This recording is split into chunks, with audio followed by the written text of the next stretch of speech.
La Jolla, thank you for another great weekend. It's one of my favorite places to perform, the La Jolla Comedy Store. You guys are awesome. Philadelphia, I'll see you August 18th through the 20th. Austin, Texas, September 2nd through the 3rd. That's Labor Day weekend. Vancouver, finally, September 15th through the 17th. Get your tickets to those shows and all shows on my website at ryansickler.com. The HoneyDew with Ryan Sickler.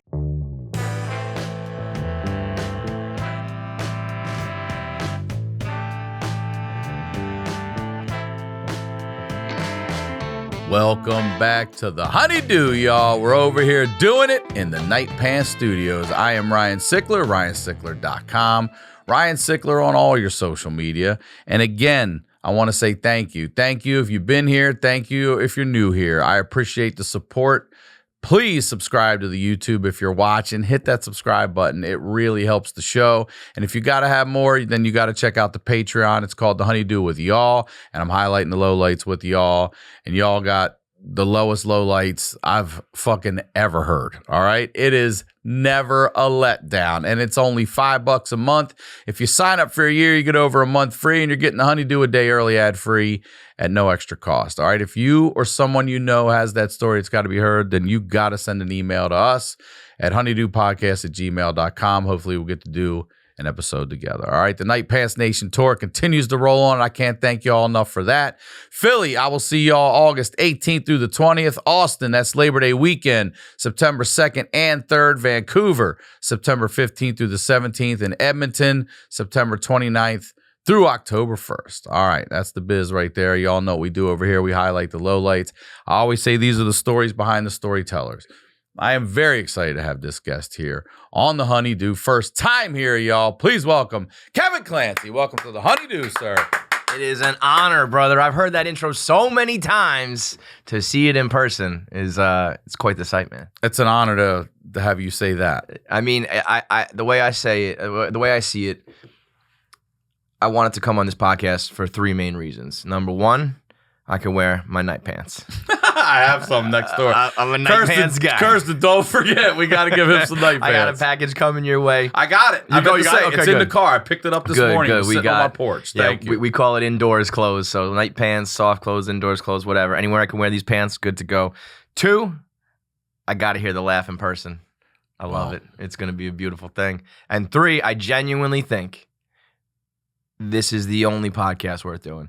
Man, on a real level. Like, there's great shows. As you say this, like you're on 9 other ones. no, but that's what I mean. Like, there's so many good shows, so many funny shows, people that I've grown to love and become fans of, and I will gladly do their show, and we will have a good time always. But I think this is the realest show in the game, where like if you're going to talk about some real shit, you come here and do it. So, I mean, the first 8 years of being a podcaster, I never listened to any podcasts. And I finally started to listen to it when the whole industry blew up with comics and everything. And when I stumbled on this one, it's like, you always know you're going to hear some real shit. It's going to be like interesting, deep combo. You can get laughs anywhere, we can all have fun, but this is the real one. So very happy to be here. Dude, thank you. It's funny you say that, because I always remembered people by that sort of story about them. Like some people be like, that guy drives a Trans Am. I'm like, really? Did you know that guy was in a fucking house fire and pulled 9 people out? You know what I mean? Lost his mother. Like, that's the shit I always was that got me about someone. I don't give a fuck where you live or what you drive or whatever. Especially now, dude. You did what? You become one thing, known as one thing on the internet, one thing in your, and that's it. And meanwhile, there's stories on stories on stories on stories, And I've learned so many times, there's been guests who I'm like, on my show, I'm like, okay, I'll do that guest, And they end up being like, I'm like, thank God I didn't pass, because it was the best story I've ever heard, the most interesting person I've ever met. It's like, I thought he was that actor from that TV show. Fuck that. We didn't talk about that. We talked about, his life growing up and, all these things. So everybody's got a story. That's why, the Patreon HoneyDew works. It's like, oh man. I mean, some of those creatures, bro. person I sit here, I'm like, what? They just, you did what? God bless the people who tell the stories. I'm like, I would take all of this shit to my grave. All of it. Yeah, I wouldn't tell one of these stories. And they're telling the world. All of them, man. And before we record, I tell them, hey, just because it's behind a paywall, man, people screaming. Like, if you don't want to say it, don't fucking say it, because it's going out there. So true, man. That's man. the cardinal rule of the internet. Please, before we get into whatever we're going to talk about today, plug it all. Yes, sir. We just hit my 10th anniversary of my podcast, KFC Radio. Me and my co-host John Feidelberg. You'll hear him on here in a couple weeks. That's on Spotify, iTunes, all that.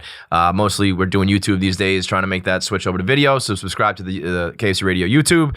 I'm on Instagram, KFC Barstool. That's where I do my several times a week video series, 1 Minute Man, just kind of, I love that shit. It's been by far the biggest, By thing the of way, my let career. me throw you some love. You are the absolute best at incorporating your fucking ads into those goddamn That is my, rants, dude. I have one talent in this world, and it is getting your promo code out there, dude, bro. You got it, dude. Like, any sponsors out there, you want your promo code, I will get it out there, man. That's my 10,000 hours. I've been talking for so long, I will slip that plug in there. So yeah, that's KFC Barstool on all social media, and KFC Radio is the podcast, so check it out. All right. One thing I've come to love and appreciate about this show is not something I really intended when I started, but comedy, even what we do is it's a individual sport. It's it's tennis, it's boxing, it's not football, it's not and I'll see you maybe at a festival or in town for a minute and then some drinks and I'm getting the best of you. Yep. But I've come to appreciate what a way to really get to know the people I've been just, if you take away what we do, coworkers with all these years. And I'm like, damn, you went through that while we were doing that. Right, holy shit, I didn't know that, Dude, that's been, that's what my job has been. I for really not on purpose.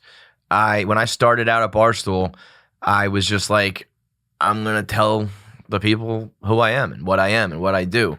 And there are definitely times I wish I didn't do that. Like you can't put the toothpaste back in the tube, bro. No, once everyone knows who you are and who your family is and who your kids are and all that shit, they want it all the time. And I'm like, shit, there's a lot of people at my company and Barstool and this business who keep, some things private. And I didn't do that because I was like, I'm just going to be real, and I knew, like, I started out as an accountant. I never had the idea to be anything, I right? don't know you beyond what I see online. So talk to me about the quick you. version, I'm a New York guy through and through, born in the Bronx, lived outside of Philly for a little bit, but other than that, my whole life in New York, went to Fordham for school. You have brothers and sisters? Older brother, younger sister.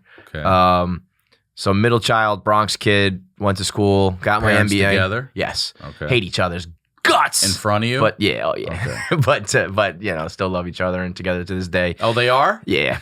In an apartment that is probably the size of this fucking studio. And my dad, bro. That's how you hate somebody. Dude, I told a story the other day. Let's just keep it close if we're gonna hate each other. I told a story about my dad the other day. When I bring my kids to their house, we sleep over. My dad goes to bed at like 7 o'clock to get the just fuck away from my mom. He wakes up at like 3 then, and I just caught him. He was just sitting in a room like this size in the apartment, just sitting, just waiting for like everyone else to wake up. Quiet? Just like no TV, just like nothing. Maybe looking at his phone every now and then, but just like. I was like, that's it right there, I get it now. I get it. Right. So, Fordham, get my MBA, gonna go do this finance thing. All my friends are doing finance, just trying to make some money in New York. I end up being an accountant at Deloitte right as the recession hit. Like I graduate in 07, 08 when the housing market and everything collapses. Everything that the reason why the economy collapsed is like the work that I'm doing. So I fall like ass backwards into this job.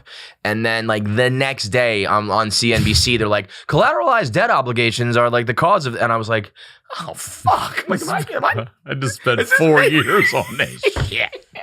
So somehow make it through a couple rounds of fucking layoffs. Dude, it was brutal. I was like, I'm like looking at these investments that are like the root of all evil for our country, and I'm fucking them up, and I'm realizing why this is happening. I'm like, yeah, this is all crazy. Yeah, I was like, going to say, as you're going through school, are you watching this and learning this? Like, wait, this shit's not really adding up here? Barely. Like, I am by no means like some financial, I don't know what's going on. But anybody could have looked at this and been like, this money is, it's supposed to be going here, here, and here, and it's only going here because of this, that. I was like, I'm a solid C math student my whole career. All right. I got a 3.0 every year for two reasons. After 16, my dad's dead, so I'm on my own driver's or insurance, everything. And if you got a 3.0, State Farm gave you a discount. Wow. Good student discount. And I was a B student. All right. But I would get C's in math. And the only thing that canceled a C out was an A. So I made sure my ass was in several gym classes to cancel these motherfucking seats. You know what I mean? I was like, I'll do all the push-ups. Bro. I got that was my. So then, boom, I would get a 3.0, and I would get my discount on my State Farm. By the way, I mean, your whole upbringing is, or lack thereof, to be honest, doing it yourself with your brother. It is, and the way the stories, like the humor you find in it is fucking so admirable, man. Some of the tales that are not funny, but so fucking funny. That's the name of the game. That's why the show means so much to me when I watch it. But as a shitty math student, I knew that something's wrong. I was like, this can't. I had a buddy who's like, if you have $10,000 cash right now, I'm like, that just doesn't sound right, dude, like, man. Everyone's got a house. Everyone has a house. I don't know 2, 3, what? And I remember one time, so we would do this, a lot of accountants go to a site, and I didn't do that. I sat at the same desk every day. It was truly like office space, put a bullet in your head. Yeah. And we would, when we finished the work, it was old school. It was in manila envelopes, written shit out, and I would like give that to somebody, right? And one day I walked into a fucking closet, like a office door that usually is locked, and it was just all of the files. And I was like, what do we do? It was like they were just blasting them off into nothing. You know what I mean? It's like we finished the work and they just like stash it away. And I was like, what is going on here?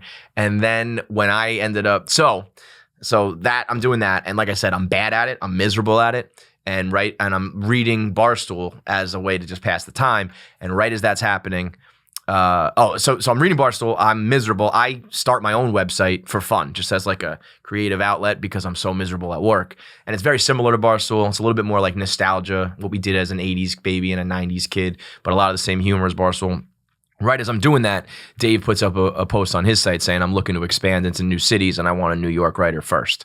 So I emailed him. I sent him my site. I was like, nah, man, I got a good job. It pays well, benefits, all that shit. I am good, man. And my friends were like, I don't know, man. At this point, friends of friends of friends had started to read my website. So it's still small, but I'm getting people reaching out to me being like, this is pretty funny, man. And like, I know you through this guy. And so I'm getting a little bit of confidence. I send it to Dave and he's like, I've actually already seen this. Somebody sent this to me. Nice. So I was like, oh shit. So he narrows it down to me and one other guy. And at this point, Barstool is not what it is today. Right. It's a risk, And I'm like, I got this money and this good job. And he comes back and he says, I can't decide between you two. How about you split the job, split the writing, and you can split the money and keep your old job.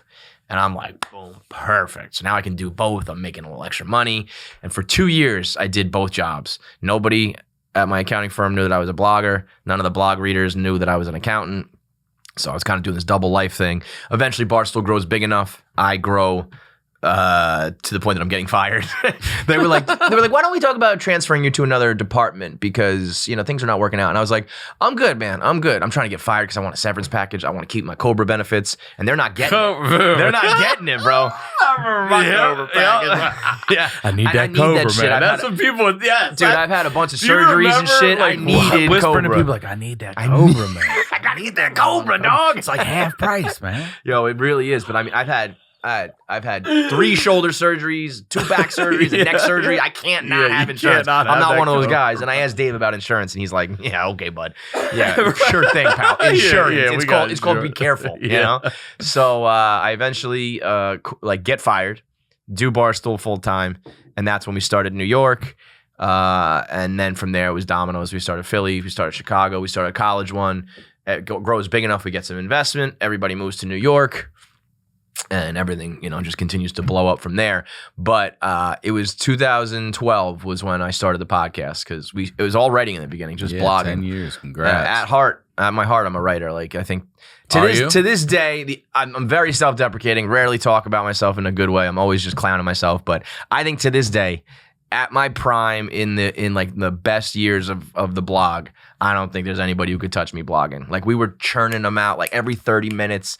Topics, headlines, pictures, quick jokes, paragraphs of writing, personal stuff, topics, current event, all of it, man. And we were just churning out as much writing as possible. And I mean, all of us, it was like everybody had their fastball, man. It was like baseball in the steroid era, just everybody hitting bombs, you know? But I was like, I also at the same time recognize that like there are funnier people than me. Like all of these people now in the game now, comics who are trained and practice, and and I'm just like a dude who I'm just a straight shooter. Like, I'm just talking about my life. What works for me is that I just kind of tell it like it is. And there's a lot of people out there who go, I agree, and I'm lucky that that's the case. But it's not technically, I don't think I'm talented, you know what I mean? I think I just kind of tell it like it is, and hopefully there's a lot of people out there who agree with me. So I was like, I got to keep ahead of, whatever's next. So that's why we started the podcast. So we were right about that one. We placed a good bet early. And so we've got, 10 years of the podcast under our belts. Yeah. And trying to do the same thing on Instagram now and keep up with the videos. It was like, people knew me as a writer. We started to do the podcast, and some people liked it, but a lot of people were like, oh, I like you better as a writer. I don't like your voice. I don't like your style, whatever. Then you do video. People are like, I don't like your face. You got a punchable face. I hate you. Yeah. So every time you do a new medium, you kind of, you go out on a limb and you risk yourself. So, but I was like, I got to keep it moving or you just get eaten up. You know what I mean? You get eaten alive with whoever's coming right behind you with all the new shit, new apps, new mediums, all that stuff. So, yeah, I mean, I quickly, kind of fell in love and then almost became like obsessed and addicted with the content game. It's been 24/7 for fucking 15 years, too. Since 2009, just never daily stopping, content dude. has to happen now. Daily. It is. You used to be able to release a special every 3 years and be George Carlin's level. Those guys were doing that. Right. Now it's every fucking day. It's crazy, man. It's every day. And it's interesting to me because also I don't know that if I saw something from Carlin or Pryor, Eddie Murphy, everybody fucking misses, day, man. Yeah, I don't know that I would like every goddamn thing. No, man, it's almost like comparing old NBA to new NBA, where it's like some of these guys would get eaten for lunch with some of the talent out there. Because even when we used to blog, I would find a story in the news and I'd be like, I'm gonna take my time with that one. I'll publish that on like Friday. Now it's like you better get that up in the next 15 minutes because someone else is gonna have written that or talked about it already. Algorithm already pushed your shit down. Like there's that. There's that too. Absolutely, man. It's. I mean, I on one hand I love it. On the other hand, it's like get me out of this. It's like. It's funny. I did it to get out of the rat race, and I just entered another rat race, Right. And one that's much more public and much more, much harsher, and people, haters and criticizing and, judging and all that shit. So it's what I love, but it's also sometimes I'm like, I want to Goodwill Hunting this shit and just poof, disappear, man. I get it. One day I'm just gone. Well, one of the things that you and I had communicated about before that you also love is being a dad, and I love that. Yeah, man. But you're a single dad as well. Single dad, divorced dad, two kids. Talk to me about that. Yeah. So how old were you how old are your kids? 6 and just turned 5. So you 31 when you had your kids? Okay. Yeah, just about that. And 6 and 5, so pretty quick. Pretty quick. Well, she's turning. It's like a year and a half. Almost Irish twins type shit. Yeah. Which was a surprise. Like, oh really? I got married when I was like 30. We had some reason to believe that maybe we weren't going to be able to have kids, which turned out to be very untrue because we got married in October and. It was like, I mean, at this point, I had already started. I was putting some money away for adoption and IVF and stuff because I thought that was the road we're going to eventually have to go down. I'm thinking to myself, all right, we're going to try for a while. I'm going to get it in for a little bit, have some fun. If it happens, it happens. If it doesn't, we're preparing. One and done for baby number 1. Good for you, dude. One and done for baby number 2. Damn. Just hitting walk-offs, bro. I mean, it was like... And when you are not expecting that, when you're thinking, all right, I'm 30, 31 now, we'll be trying for a couple of years, maybe have some kids when I'm 35. And then all of a sudden it's like, no, you're having one right now. And then it was like, well, let's just do it all at once and get the bad years out of the way. And it's one and done again. I was like, we just went into hyperdrive, man. We just took the next, my 10-year plan was going to be, we're now doing in fucking 18 months. So that was a trip. But they're unbelievable. They are. I started a podcast called Podfathers as well. Mm-hmm. I don't do it any longer. But I wanted to be like, I'm going to be the honest parent on the internet, because there isn't one. There's not one fucking honest person in this world when it comes to that shit. And I read all the books when we were getting ready, and there's ones that are like, dude, you're going to be a parent. Like how to be a dad, buy a dad. And I read it and I was like, this is so fucking phony, So I started the podcast being like, this is scary, this is hard, this shit sucks, it's rewarding, but it's not fun and all that. So I try to keep it very real about talking about the kids on the internet, because it's like, I hate how much people are like, no, this is my perfect life and my perfect kids and everything's fine. And behind the fucking closed doors. That's exactly why I started this. Right. We're all doing our version of Sports Center out there on social media. Highlights. Yep. And the thing I used to love at the baseball games when I'd go with my dad and shit was the bloopers. Yep. I loved watching those guys that you looked up to. Like, that guy never makes a mistake. And all of a sudden this one's bouncing off his fucking face and shit, That's why I think people like podcasting too, because you hear some, you don't hear the polished jokes and the rehearsed lines and all that. You get to see what they're really like. Athletic Greens is the health and wellness company that makes comprehensive daily nutrition really simple. With so many stressors in life, it's difficult to maintain effective nutritional habits and give our bodies the nutrients it needs to thrive. I talk about it all the time, whether it's parenting, touring, just working, traveling. It's hard to eat healthy. And I start every day now with AG1, and I take my packets on the road with me, make sure I have my AG1 everywhere with me. As the research changes, so does AG1. While most nutritional products that come to market never evolve, Athletic Greens continues to obsessively improve AG1 based on the latest research, producing 53 improvements over the last decade and counting. They invest in high quality and reputable sources of each ingredient and go above and beyond in third-party testing to ensure their customers continue to receive the highest quality and best daily nutritional habits on the planet.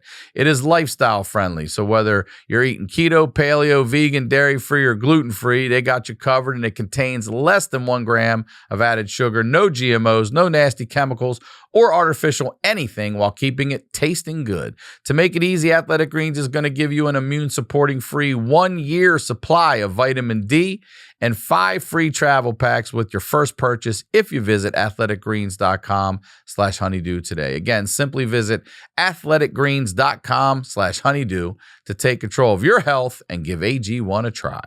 Lately, I've been listening to a lot of YMH and Two Bears, One Cave, and it's been great. One reason it's been great to listen to is because I use my Raycon wireless earbuds to do it. Raycon's everyday earbuds look, feel, and sound better than ever. With optimized gel tips for the perfect in-ear fit, these earbuds are so comfortable, and I'm telling you, they will not budge.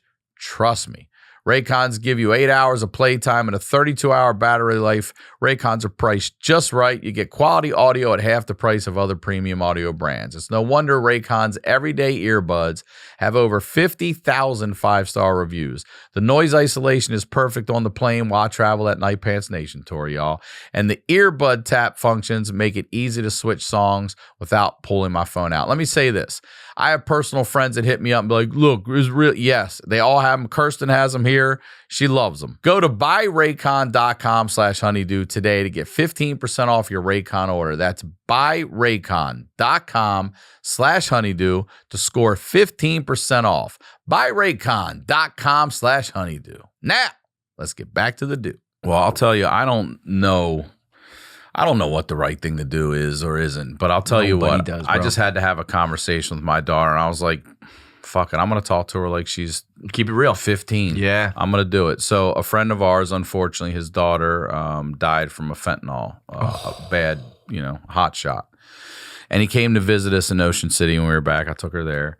And I asked him, how are you doing? And, we're talking. I'm not hiding it in front of my daughter. She can see his sadness. And he's like, I'm good, And so later she's like, what happened?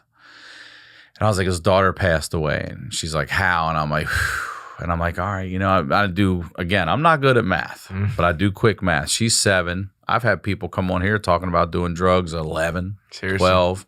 And this fentanyl shit's everywhere. And I told her exactly what holy moly this poison was. Yeah. And that even though she wasn't a bad person, sometimes good people make bad choices. And those choices. How'd that go? And she was like, and so then I led it into me smoking marijuana. I told her. I told her, I said, so then we started talking about everything. So we talked about fentanyl and this poison. And she 7 years old. Wow.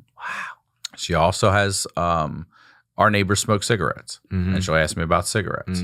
And then she'll ask me about, you know, she sees the billboards, cannabis, all that.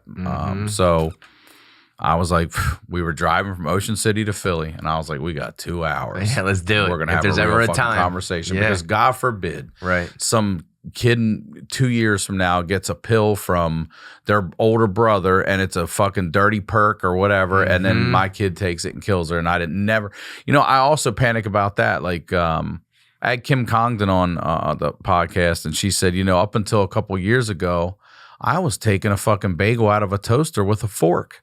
And she's like, my parents never told you to do that. And then you start worrying about like, what did I not? I'm in the electricity, nowhere near water. We're over, you know, we've covered that. So I'm like, you know what? Fuck it. I'm going to tell you. Isn't that, I mean, there's just so much. And I tell her that marijuana is medicine. My doctor's the one who prescribed it to me, which is all true. He knows what I do. I go get chest x-rays, but don't ever smoke tobacco. Right. Don't, you know what I mean? So I'm trying to tell her, because God forbid something happens to me and my kid's over there fucking smoking PCP and shit, you know? So you get to Philly, so she's rolling the blunt. She's just breaking it up, licking it, twisting it up. Put that filter on it, girl. Daddy doesn't smoke backwards. Come on. We're doing those pre-rolls. Come on, girl. I don't know if fentanyl at 7's right, but I don't know if it's wrong either. No, so I was like, God forbid, here's what you need to know. I can say with certainty, maybe there was a playbook back. I don't think there was ever a real playbook, but maybe back in the day when shit was cookie cutter and Pleasantville, white picket fences and Americana and all that shit, with the internet and how fast the world moves and how fucking everybody knows everything now, like, you know, I don't think parents were teaching those lessons because they didn't know. Because you don't. Also, back then, no one knew a kid that died from fentanyl. Right. And you know what I mean? This is some new shit. And if a kid did die from that, the parents told the story and kept it quiet. And because there's no social media and no gossip, you didn't know. So the parents don't even know the stories. Now we know about sex trafficking and drug trafficking and, you know, Epstein this and, you know, it's like. So who the fuck is prepared to tell any of these? You know, I don't even like. I'm sure, you know, there are more qualified people, but are they really? It's like, have these doctors gone through all this shit too? Because now everybody experiences everything in the world, and there's a lot of fucked up stuff. There's a lot of fucked up and I go back and and forth between like, I think it's admirable to talk that young, but I'm also like, or is the job keep them in that bubble as long as you can because there's plenty of life to worry about all this shit. But the questions are rolling in, man, and it's like. Well, I'll tell you, I wanted to do that. Yeah. But that fentanyl fucking popped our personal bubble. You know what I mean? That's a really good friend of mine sitting there with his daughter, you know, talking about his daughter. And it's one of those you never think it's going to happen to you. Like, and fuck, it can happen to absolutely anybody. So then your kid's asking you, well, what happened? And I'm like, oh, you know, she knows she died. Dude, you know what drives me nuts? So my daughter Shay is in kindergarten this year, and it's around Easter time. She's in Catholic school. And she comes home and she goes, why did they nail Jesus to a cross? That's what I'm talking about. That's way worse. I'm sitting here, I'm like, she's 6. That's way Can we just talk about like do unto others as you do to them? Can we just hit the commandments? All right. How about the 10 of those first? And so I go to her, and she's very smart, man. I know everyone says their kids are smart, but she's annoyingly smart where like you can't even get shit past her anymore. She texts me at 6 now. She's you know, so I say to her, I was like, that was, you know, that was just a joke. He was just hanging on that. They didn't do that for real. And she goes, okay. And she kind of looks around and she comes back. She goes, but they told me they nailed him to the cross. And I was like, what? Do we need to do this at 6? You Both motherfucker. feet. Crossed them and went through both of them. And then, did you know he died from asphyxiation, actually? Did you know that's the real way you die from crucifixion, Daddy? Like, motherfucker. Can we please just not do this yet? That drove me nuts. And you know what else drove me nuts? I did a couple things. One of the main things I want to tell people to be ready for when you have kids, at least if, you're living in the suburbs and you got some means and some money. I got hit with the tuition word when they were 2 years old. Yeah. I did not know that you pay tuition. I thought tuition was college, maybe boarding school. Or private school. Right, yeah, or, they were right. Not 2 public. years old Yeah. going to school 2 days for 2 hours, the twos program, glorified Is that what it's called, babysitting. the twos? And then you do the threes, and then you do the fours, and then you do pre-K. There's 4 years before fucking kindergarten now. I Do paid you remember $15,000 last year for fucking glorified babysitting. Yeah. And I did not know that, man. I was like, whoa. I factored in a lot of costs. I did not factor in tuition. I don't remember going I don't think we did. anything but right into kindergarten. I think I had a maybe there pre-K? was. I was gonna say maybe there was a half day sort of pre-K. Yeah, where you had but there was snack time and nap time. You Yeah, didn't but do there was anything. no from 2 to 3 and none of that at all. And At I mean, all. it's, I'll do whatever for my kids. They're reading and writing like probably way before we did and all Yeah, that shit. they are. But also it's like tuition. Yeah. $10,000 for this shit, and they also come home asking me about crucifixions. You should pay me. Yeah, right. I'm not teaching them this shit. What's the 222 without the Christ plan in it? Huh? Y'all got that? Keep the Jesus out of it plan. Is there a bronze package? Can I get the entry level, please? Shit, man, it was brutal. But they are like everything for me at this point. Can I ask you about, because I know splitting with and wanting to, just knowing. Here's what's the truth. More than not being with my daughter's mother, like not being able to have my daughter every day, bro, it almost killed me for real. It is. It's physical. I'll probably start crying. I Kidney told myself stones. I wasn't gonna cry on the honeydew. I said not the first time. I'll cry on the second time. I'm not. I'll do a Jeremiah. I'll cry on the second one. He cried on all Was of it? them. Yeah. Kidney stones. I had blood clots. Yeah, I you've mean, been through it all. massive health at 42 when that happened, and I know it was a direct result of the stress and the anxiety. Man. I mean, I would put myself through mental torture, like, oh my God, every night. person's gonna come over there and every night, it took dude. a long time. I mean, I'm going on 4 or 5 years now, man. Yeah, of being split and we split when they were early because How old? She was 2 and Keegan was just born. Really, 7 months. So things as I was describing, the kids were a bit of a surprise. Barstool was taken off in a way that I don't think either of us ever expected it to.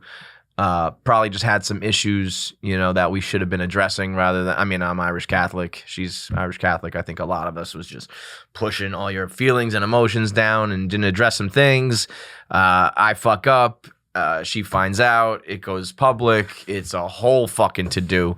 So, a level that I never even could begin to imagine. Daily Mail, New York Post, Page 6, People magazine. People. Like paparazzi outside the office. It's like Ryan Reynolds and Blake Lively. And then I'm like, Jesus fucking Christ. I can't. It was kind of right when the Me Too shit was going on. So I think it was like salacious. And here's the thing, man. Doesn't it trip you out for a second though? Like all the divorces in the world, like why? What the fuck is this mine one, doing right? in People? Well, I think Barstool is this lightning rod in the media, and the Me Too shit was popping, and I am very public with my life, and part of the times I was happy and I'm posting about my kids, and there are happy moments, and it's the highlights. I'm not posting the lowlights, so people are surprised. They think I'm a liar. I got to go through that. What we do is I'm busting balls a lot. I'm making fun of a lot of people. What I have learned in this game is I'll clown on you, but I'm not actually judging you because I've learned, I talked a lot of shit about people who cheated and got caught and this and that. And now I'm like, well, I never realized, how these situations unfold. And now I learned shut the fuck up, young man. You don't know what you're talking about yet, So, So that all goes down, and I never, because I never wanted to do any of this shit. Like, I'm solo dolo, man. I don't have an agent. I don't have a manager. I don't have representation, PR, none of that. So this goes down, and it's way bigger than I ever expected. I go to Dave and my boss Erica, and I'm like, what do I do here? I remember they got me a meeting with like a big PR firm because I was like, what do I do?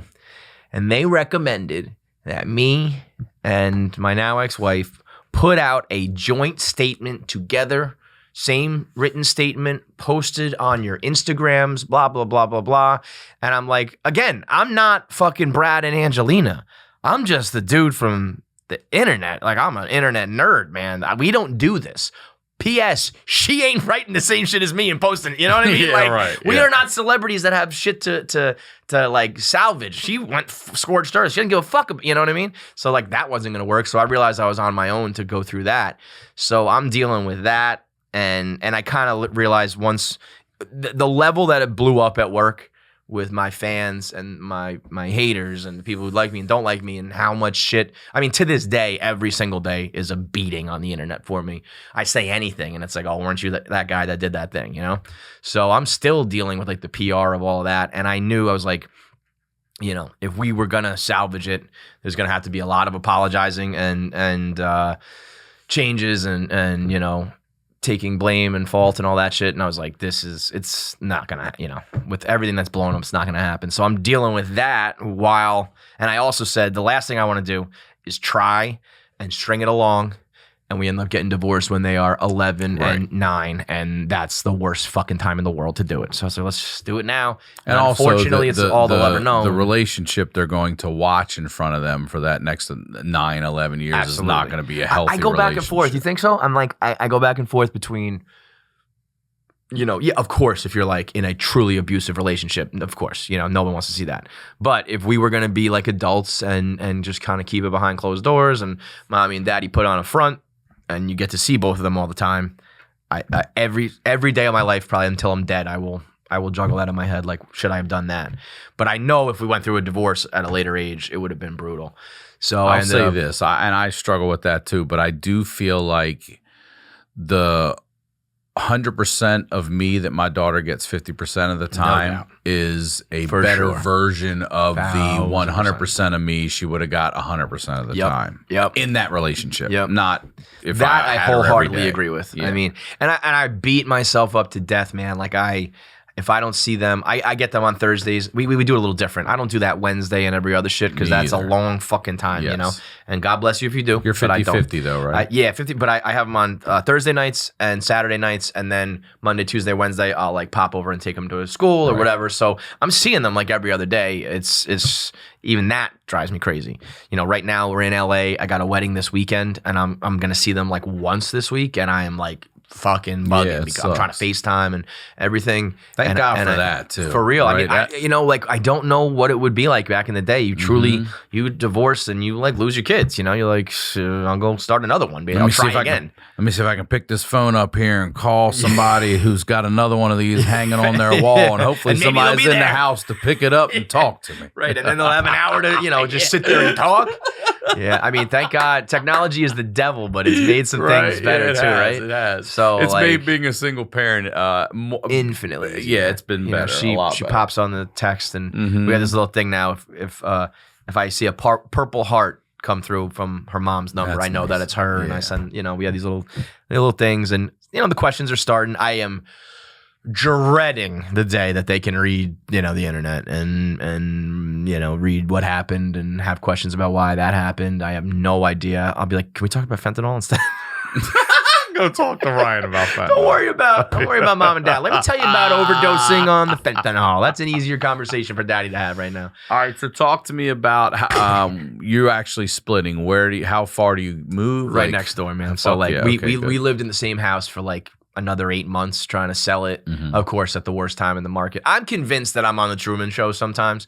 bad shit just keeps happening to me. And it's little things like it's a heat wave in New York and her air conditioner broke.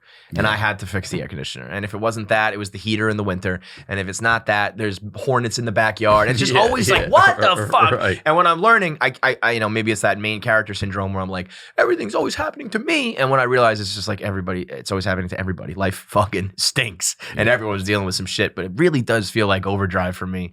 Every time I go away, that's when something happens and I need to be home and I'm getting shit for not being, it's all of that. So we lived in the same house for a little while, sell the house at, taking a bath on it. And then I just moved one town next door. They got an apartment. I got an apartment. Now that I got them set up in a house. So they're in the nice neighborhood for a house they can be in for years and years. And I'm right next door.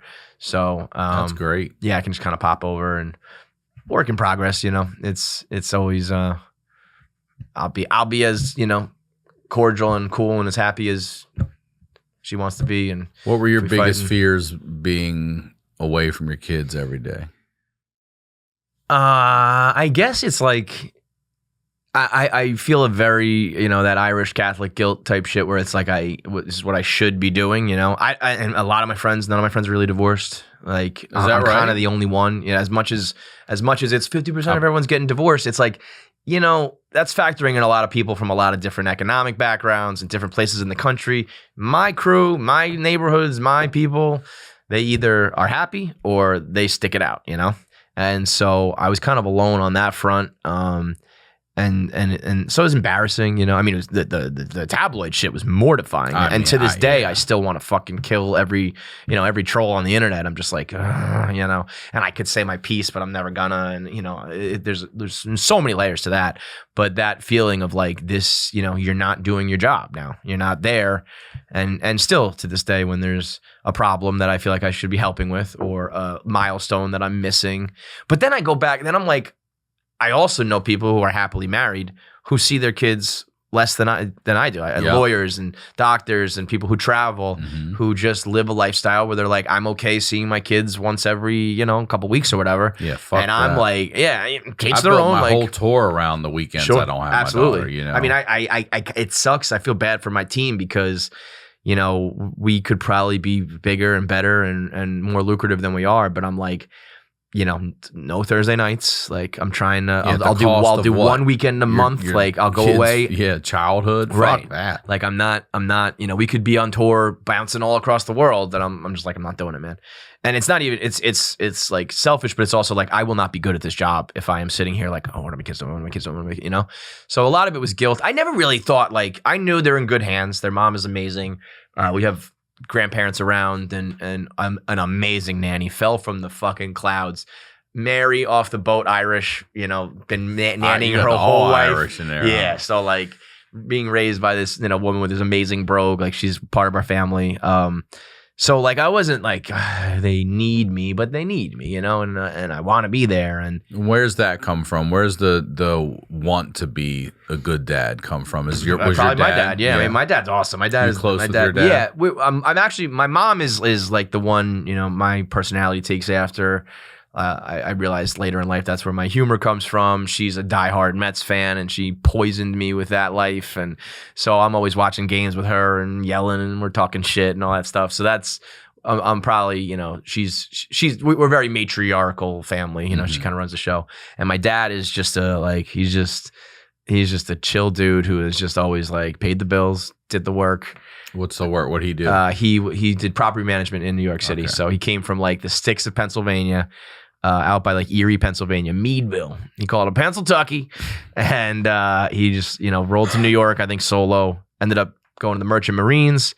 And then he started running property in New York to the point that he ran the Empire State Building for a while. And that was like the hallmark of it. Yeah, he was the chief operating officer of the Empire State Building. Would you get to go up in it all the time? And dude, they're the extra level. Like, you can, where everyone can go. Where and then King you can Kong go, was. Yeah, you can go to the next one where you're like, okay, cool, let's get, we're good. Fuck I seen this. it. We're done. All right. Yeah, let me down. Hurry up. Get down the ladder. Hurry up. My brother proposed up there. He got, Did he really? Yeah. That's cool. Yeah, he set that up. That was cool. That was like the big moment for he was, he worked for the Durst family, the Jinx on HBO. The Freds? No, yeah, of course. But yeah, Robert Durst, right? Yeah, so he was working for them before any of that came out, and I remember him coming home and being like, "My boss's brother is like, you guys would be, this guy's crazy," and we were like, "All right, cool, And that whatever." was him? That was Robert Durst. Nuh-uh. Yeah. So then when that series came out, he was like, "I saw all of that, man." Chill out all summer long with Dadgrass because it's too nice out to be couch locked. They'll mellow you out while keeping your head clear and ease away the stress of the day. Dadgrass is legal, organic hemp that relaxes your body and mellows your mind. Dadgrass CBD products are made with 100% organic hemp that's easy to dose and the effects come on smooth. They offer a variety of products from their token smokable pre-roll joints, which are my favorite, as well as hemp flower and a variety of CBD tincture drops. Enjoy the effects of CBD while keeping a clear head. All Dadgrass products are federally legal for ages 18 and over, and it ships right to your door anywhere in the U.S. I'm going to say this too. I just had a really funny comedian, Avery Pearson, at the Comedy Store the other night. And he's like, "Man, that weed that everybody smokes these days is too heavy. I'm looking for the opposite." I said, "Glad you said something, Avery. Go to dadgrass.com. Had him look it up right there. Even showed him the mom grass, y'all. It's good stuff, I promise." So go to dadgrass.com/honeydew to check out all their products. Whether you're looking for a new buzz or a chill way to enjoy an old favorite, Dadgrass will leave you in a euphoric mood. Right now, Dadgrass is offering our listeners 20% off your first order when you go to dadgrass.com/honeydew. Go to dadgrass.com/honeydew for 20% off your first order. That's dadgrass.com/honeydew.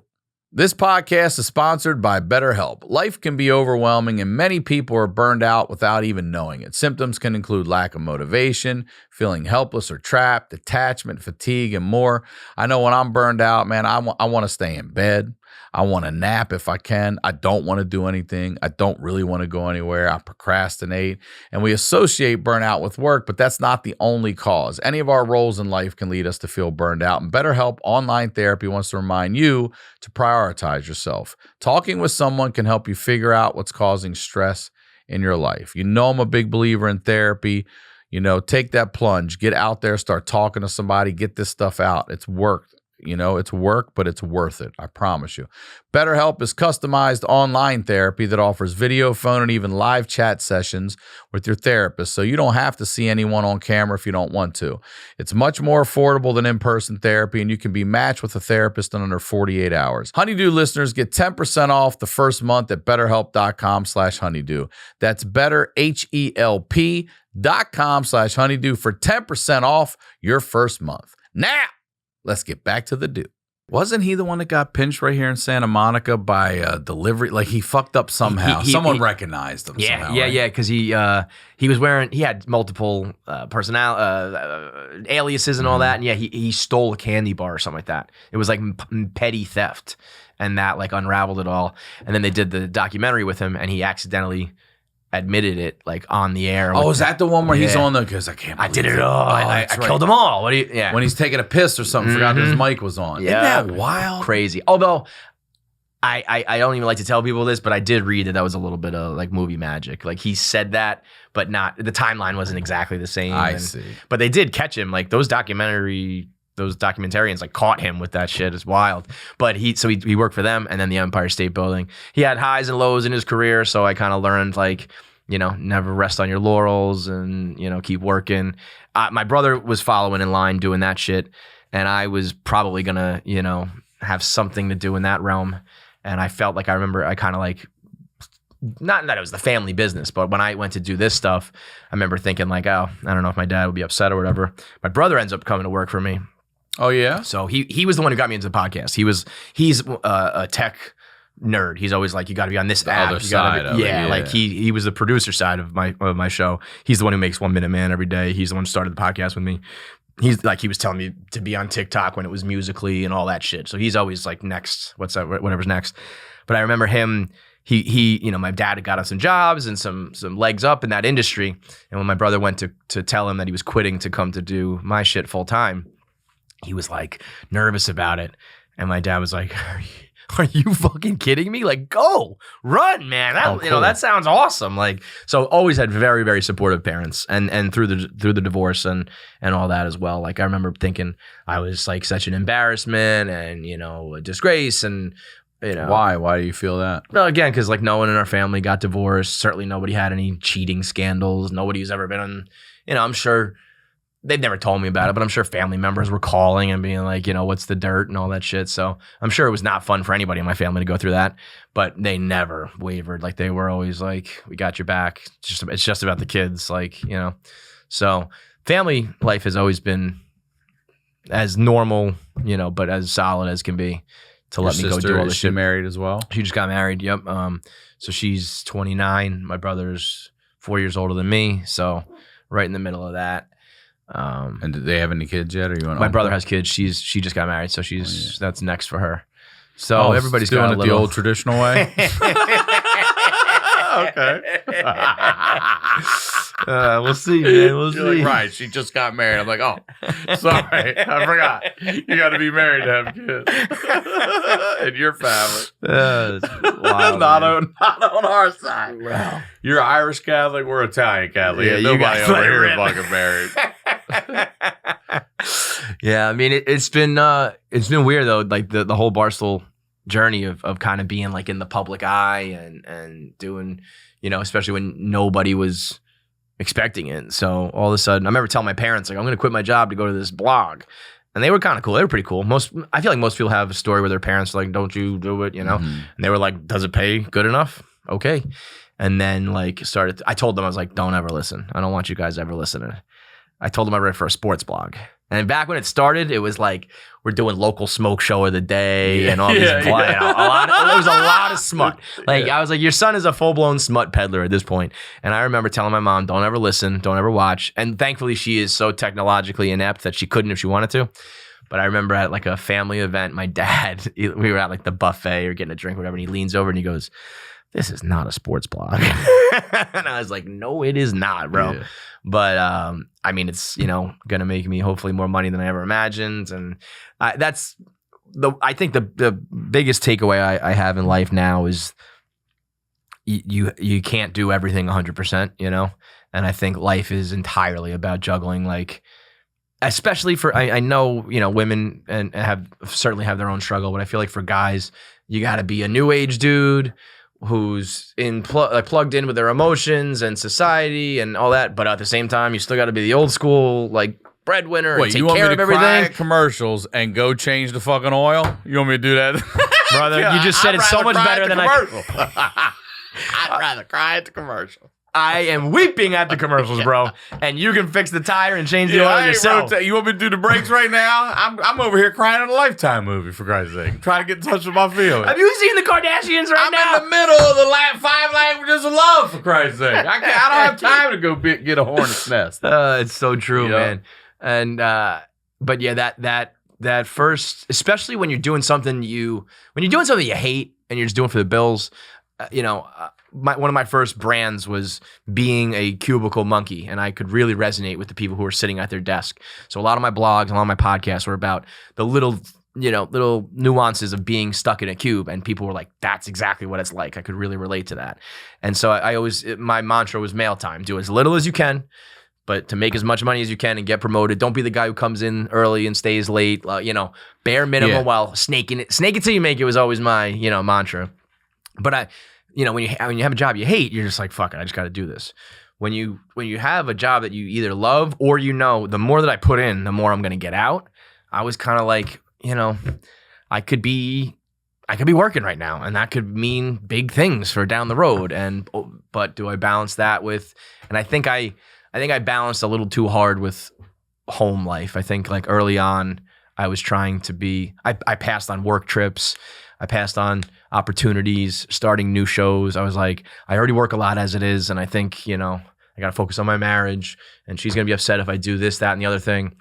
And I started to resent that, and, once I was single, I was like, I said yes to everything, and my career fucking took off, So it's a sad, real reality of life that's like, there's only 24 hours in a day, And so that's, I'm like, I could do this, but I got to see my kids, and the kids is the one thing I just don't ever waver on now. That's, the first and foremost. Yeah. So we'll see. I mean, it's been a long road. Next year is when we had Penn Nationals, a casino conglomerate, like gambling conglomerate, came in and bought us. So next year is when all of my equity vests. And I've been waiting for that day for a long fucking time. Yeah, bro. And not that, money can make up for certain things and buy happiness and all that shit. We all know that, but it goes a long way. If it can make things feel like it was, it was worth it, or no one's worried about college. No one's going to worry about houses. No one's going to worry about, anything financially, really. Oh, yeah. And I think there's still some honor in that, So that'll come in and make things, hopefully. Although, I don't know, man. Like I said, if more money, more problems has been the realest shit for me. Everything I was my happiest and my most like carefree when I was making $50K in New York City, trying to just 4 guys in a 3-bedroom apartment. So we'll see, but God willing, bro. So do you get along enough with your ex that you guys you're good in front of the kids to keep it professional? For sure. I say professional. For sure. That's what I call it. She's got a new boyfriend who's a cool dude. So he's been around for a while. When it first happened, how was that? I was okay when it first happened. You didn't have any anxiety about it, or not really. I did. I've had anxiety about it. I had all of it. Oh man, no. I mean, I was okay with it. It was like, what happened. What where we're going is where we're going, and you got somebody, like, all good.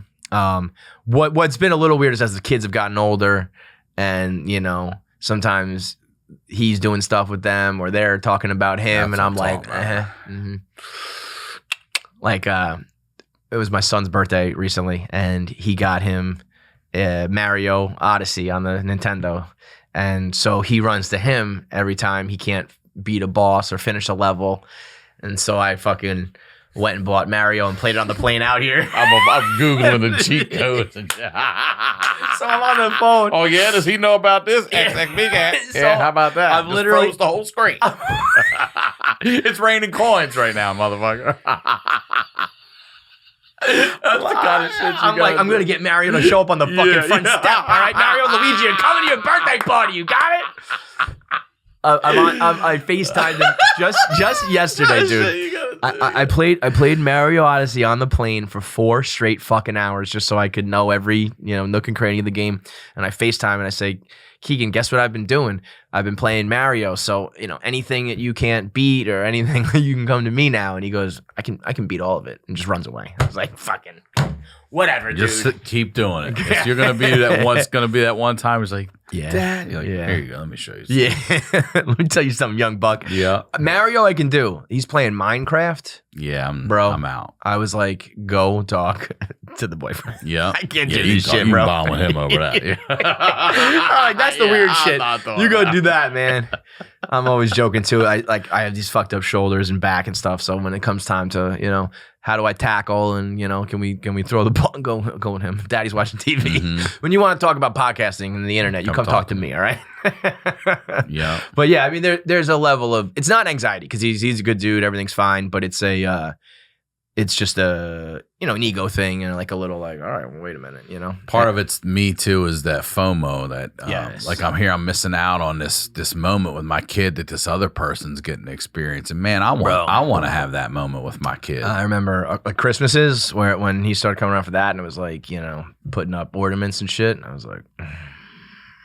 That was one of the when we were married, there was a breaking point where things were not good, and like our daughter was just first born, so it doesn't even matter. She was a newborn; she couldn't even tell. But I was happy, like excited to decorate the tree, and I came home and she had already done it without me, and was kind of like, "Oh, I didn't even know you wanted to do that," and I was like, "Yes, you did," like stuff like that. So Christmas and holidays, just this year for the first time, I've been okay around holidays. Like holidays were brutal. Oh yeah. I mean, I'm fucking crying at Flag Day. You know what I mean?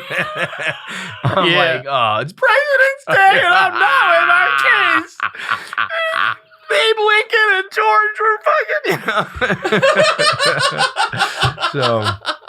So that shit's no fun. But I'm finally in a good spot now, and like as they get older, part of me is like, I like that I can explain to them, a little more, but that also comes with the responsibility of explaining more things. Yes. So, everything is And a it's double-edged not sword, like man. our parents, well, not yours, but my parents divorced. It wasn't on the fucking internet. Dude. That I could tell you my narrative and you don't have, You got that's the nothing. story. Yeah. That's the Let me tell you fucking something, story. brother. Sorry. Let me tell you.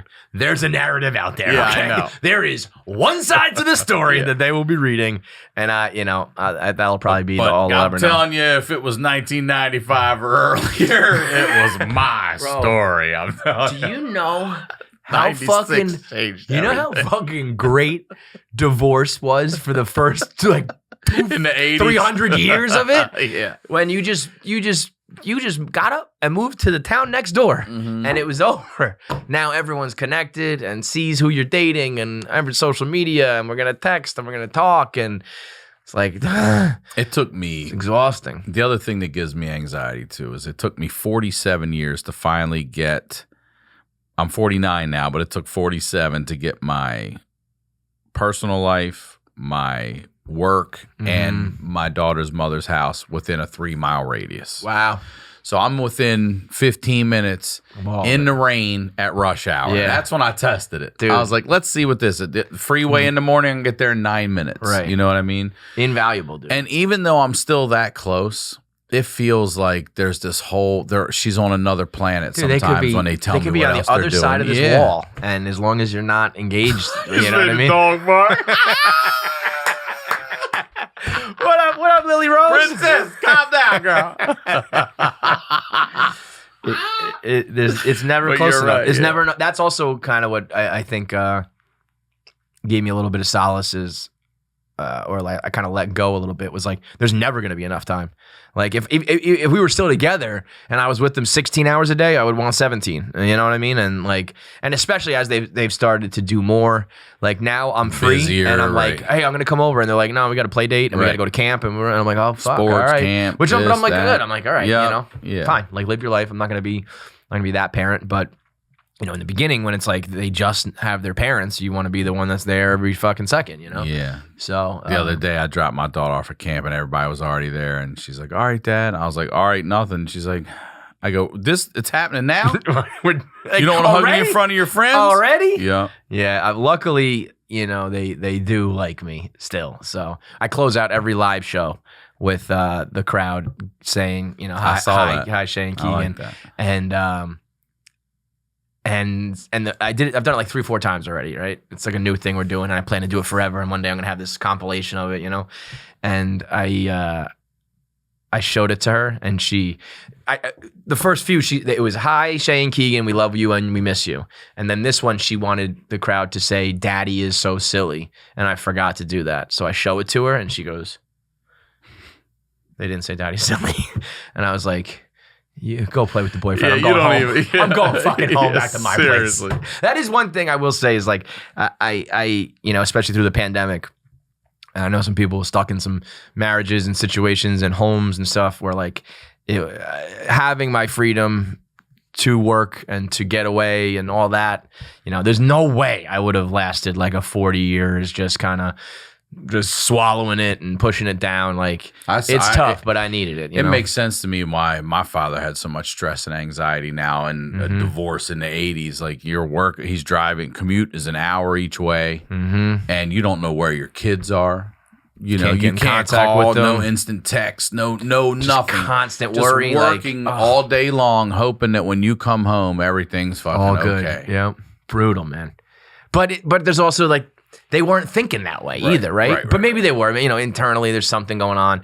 But us, it's like we got to text every second, got to know every second, and you don't really need to, But because you can, you have to. And it's like, and like I learned early on, I don't do the ooh to my daughter because my daughter she'll tell me everything. She won't tell me right away. She's like, I don't want to talk about it. I'm like, all right, and then maybe 30 minutes later, like, hey, Dad. I'm like, here we go. Lay it out. Yeah. Ask me what shit is, And so I had to take her. She's been with me to Baltimore on tour, and she did a weekend with me in La Jolla, and she's sitting in the green room with Kirsten and the dog. The dog was like real small then, and after a couple shows, the next day she goes, Dad, why do you guys all say the same thing over and over? I go, Jesus Christ, you sound like the internet chick. I go, we're working on something here, for God's sake. Like, she learned what stand up, like, great the quick. First time, like, wait, you're saying the same shit again and again? I heard this one. Yeah, I heard this one in La Jolla, Dad. What the fuck? That's a joke you did, Lord. She said to me the other day, she's a dancer, and so she's done a couple of recitals, and I can tell she's already going to have some anxiety. She's a nervous kid, and she says, like, Dad, when you go on stage, are you nervous? And I was like, every damn time. I sweat through my shirt every time. I'm still new to it. I freak out every time, and I do it every time because I know I want to, and I know I'm going to be proud at the end. And she was like, yeah. Because after you do it, you feel like a superhero. And I was like, I know, right? God, these things that these kids say, man. It was my son's birthday the other day, and after the party ends, he passes out in the car, and I pick him up, and he's sleeping on my shoulder, and he just goes, Dad, I loved my birthday party. Thank you so much. And I'm like, and that's what it's all about. Yeah. Those moments are like, thank God for those moments, because the rest of that shit sucks. Yeah. You know? All right. So I told you at the end of this I would ask you advice you would give to your 16-year-old self. We're there. So after, it's interesting because you had a solid upbringing, it sounds like. Yeah. I know you say your parents hated each other, but still together, still working it all out. And then you're the divorce. Yeah, I'm the black sheep. Yeah. I mean, I once wrote a blog about this. I had advice for my unborn son, who I'll never meet because God's going to curse me with daughters. That was the title of the thing. Come to find out, nobody's cursed with daughters. They are like the best blessing in the world, But it was a lot more of like, I went to Fordham where after I graduated, no need to go back, no sports, no alma mater. So it was things like, I want you to go to a big sports program for college and, funner things, that are not as serious. But I think I've come to learn that the fear that I had of rejection in all things, girls, work, sports, like whatever, if I could get rid of one, if I could do one thing, I would have him and her have no fear of rejection. Like go, ask that girl out, go try to play that sport, take the shot, don't pass the ball. Don't when I played sports, I always think I took charges and dove on the floor for loose balls, and I wasn't the guy taking the, what I mean? Like shoot, play selfish and, put yourself out there and like, I think I've just finally got to a spot after going through the fucking fire on the internet where I truly do not care anymore. Not that there's a lot of people who say they don't care. I truly have gotten to a point where I don't care within reason, and once that happens, it's so freeing, Yeah. And it's impossible to get a young kid and then a teenager and someone going through adolescence to not care because you just have to live through it and all that. But if I could get, them to realize that like most of these people do not fucking matter and only like you and your family and what you do and the close ones are what matter most. So like, date around. Oh yeah, I actually do think, I don't think anybody should even be close to having a serious relationship until they're like 27. That might be one of my rules, because it's like when I see some young kids who are like broken up or and suicidal and depressed and shit, it's like, you guys are fucking like 19, you know what I mean? So I mean, I have some little things like tangible specifics, but I think the broader thing of like just, especially on the internet and the world they're going to live in where you're connected to way too many people. Yeah, and who knows what the fuck else is going to be out there in 10 years. I genuinely think we will look back on social media the same way we looked at cigarettes and alcohol and stuff, where it was like, everybody had it all the time and it was fucking ruining everybody. And now we have to control it. And because your brain is just not designed to have that much stimulation from that many people, And so I just hope to God when they are, getting followers and fucking comments and DMs and all that shit, that they just know, these people's opinions don't matter, whether it's the fear of rejection or the feeling inferior or feeling bad or whatever. Like none of that matters. It does. Just do you, man. Good for you. And be normal. Not enough normal kids out there. Be nice. Be nice, be normal. Like just be. It seems so easy, but every room I walk into, I'm like, all these people are so fucking weird. Why you guys just be normal? Just be nice. Simple as that, man. Well, thank you for being here. I appreciate it, man. It was a great episode. Like I said, man, you're one of the realest in the game. So thank you, man. There's a reason why I gravitated towards it, and I feel like we kind of run the same sort of show. We goof around a little more on ours. I want to come out and do yours. Yeah, when man, I'm absolutely. We would love to have you. I know you got stories for days, man. So you're one of the guys. I'll be out there. One of the guys I look up to the most. So I appreciate you having me, man. Thank you, bro. Promote anything you'd like again, we got our live shows coming up. We only do like once a month. It's a live podcast. It's not, stand-up comedy. So we will be in D.C. at the end of September. We'll be back in New York in October. And then we're going to do a little West Coast swing in November. That's going to go Denver, Phoenix, L.A. All right. So you'll be back here? Yeah. We're going to come back in the fall. So we'll do it again. We'll run it back. And you can see all that. Go to KFC Radio on social media. We have a link in the bio and Linktree for tickets for everything on sale there. So come out and see us do the show live and subscribe on YouTube, subscribe, all that nonsense. I hate saying it, but it actually works. And if you don't do it, it helps so much, it's a man. free way to help every show. If you support and that also throws it into the algorithm where more people see it, and you say, "Oh, there you go, you're helping us out." So really, please do it. Thank you, brother. Really appreciate it. As always, RyanSickler.com, Ryan Sickler on all social media. We'll talk to you all next week.